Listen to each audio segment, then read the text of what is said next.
Back in the Republican primary in 2000, Arizona Senator John McCain ran into trouble in South Carolina when somebody started a smear campaign against him. The charge, utterly baseless, but politically potent. It was that Senator McCain had fathered an African-American child out of wedlock and was now posing her as one of his adopted children. A classic whispering campaign with no head and infinite tendrils. The smearing was carried out by mysterious push polls that asked South Carolina voters about the fake story, and also dozens of calls to talk radio, asking talk radio hosts for their opinion on this made-up story. In the Republican primary in 2008, more trouble in South Carolina, more dirty tricks, this time for Mitt Romney making his first run for president. Somebody decided to stoke evangelical fear of Mr. Romney's religion in South Carolina by mailing out bogus holiday cards that quoted a Book of Mormon passage about the exceedingly fair and white Holy Virgin, and another one endorsing polygamy. The card was labeled, paid for by the Boston, Massachusetts Temple, as in the Mormon temple. It came with best wishes from the Romney family. Of course, the Mitt Romney campaign said, of course, they had not sent these cards and that this kind of trickery has no place in American politics. And of course it doesn't, except for every 4 years in South Carolina when it comes back. Last night, somebody put these flyers on the windshields of cars at a political event in the town of Greenville. The event was a forum hosted by an anti-abortion group. Mother Jones reporter Tim Murphy took a picture of the leaflet that was left on his car. It reads, quote, "Did you know that Rick Santorum's wife, Karen, had a 6-year affair with an abortionist? This story is only now hitting the news, but you can see for yourself." And then it quotes the doctor, the person who Rick Santorum's wife supposedly had an affair with, as saying that Rick Santorum was, quote, pro-choice and a humanist, which, of course, is a terrible, terrible thing for a Republican in South Carolina to be accused of. The flyer includes a link to a newspaper story in really long form, like you're going to run home and type that all in, 1.1000722, right? Yeah, here's a link. Click it. Oh, it's paper. Oh, but it's on hot pink paper, so you can tell this matter is urgent. It's electric. It's almost on fire. Run home and type in this crazy long link right now before the paper explodes. South Carolina politics, where dirty pool is an art form, right? Whisper campaigns are how political operatives start trying to winnow the field before voters get the chance. In South Carolina, they sort of brag about this. They brag that their politics are a blood sport. It's where Republicans go to get tested. It's where they go to put hair on their chest. But the funny thing is, blood sport South Carolina, where your smear artists get done, once your smear artists get done putting pink flyers on windshields and the robocalls stop and the primary voting booths open, you guys in South Carolina, y'all kind of vote boring. I mean, there's got this really, really scummy political tradition, but once you vote, rough and tumble, bare knuckle, there will be mud South Carolina Republicans, turns out have a serious Jones for pretty boring mainstream establishment candidates.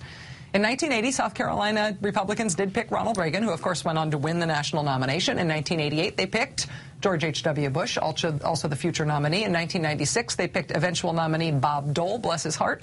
In 2000, South Carolina went for George W. Bush, future nominee and two-term president. And in 2008, the man they had treated so badly returned to South Carolina and won, John McCain. So, yes, South Carolina Republicans, there will be mud. We have seen that already. And then you'll just vote for the establishment guy like everybody else. Maybe. This year, maybe not. Joining us now for the interview is Joel Sawyer. Joel was most recently Governor John Huntsman's state director in South Carolina. He was also former Governor Mark Sanford's spokesman during some very, very trying times. He's the former executive director of the South Carolina Republican Party. Joel, it is very good to have you with us. Thanks for being here. Hey, thank you, Rachel. You're going to make everybody who want to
I mean, I recognize that the redemption thing is real and that people they don't mind a person who's flawed, but doesn't it make him, put him in sort of point and laugh at him territory when he tries to be sanctimonious about other people's marriages, given who he is?